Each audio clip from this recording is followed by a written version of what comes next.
talk about stacking running back. Running back heavy. Okay, this is my favorite strategy, Yep, I and know. and everyone in my league knows it. This is one of my favorite things to do, and I've had my most successful seasons doing this. Is 1, 2, 3, 4 all running back. I'm taking the best available. I'm going to take my guy, and because I'm doing this strategy, I can go and reach for guys in the first or second round, knowing that like the next 4 rounds I'm going to go and get the best available. Because if I'm throwing darts at a board, like, and I'm going the first 4 rounds on my best available running backs, then at least 2 of them are going to hit. And if Yeah. the other 2 don't hit, they're at least going to be decent enough that I can trade away 4 wide receivers that I would get at that position anyway. Yep. But the thing is, if you hit on multiple of them, then you can go and make any trade you want.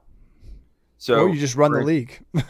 or you just run the league. I mean, my second best statistical season and my first championship in our league that I won, because for the first 6 years of the league I was like first place 4 times but got knocked out in the first round.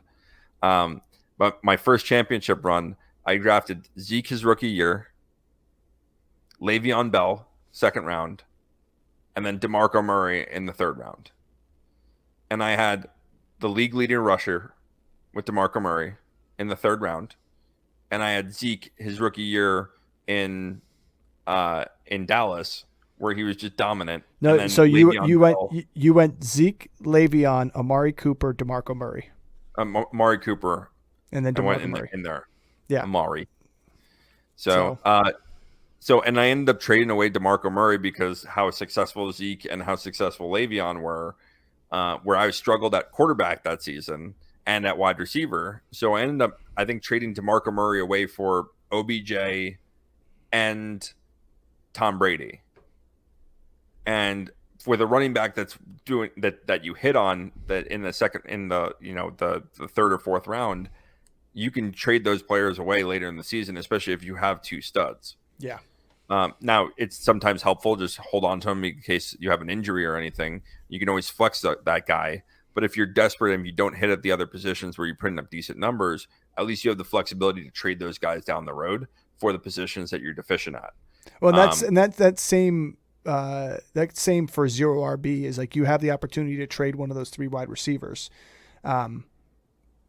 too as well. If you end up picking a solid 3 wide receivers and they all 3 hit, you could stick with them. But if you have an injury or something else is going on, you want to get a new quarterback or something, you can leverage one of those 3 guys and still not break your team up completely and build it up instead. So I agree with you on that one. I don't tend to do it that often. I've done it before. But I've also found that, you don't win your championship off the draft. We know that, and we'll talk about that more too. So setting yourself up for success and being able to manage a great team is the way to do it. And so this does that if you hit on all 3 of those running backs. You didn't go running back, which is a true running back heavy in that league when you first won it, but you've done that in the past leagues. In past seasons too. And when you've done that, I think you've hit one time, but you've also missed one time with one of those running backs, and then you put yourself in a tough position.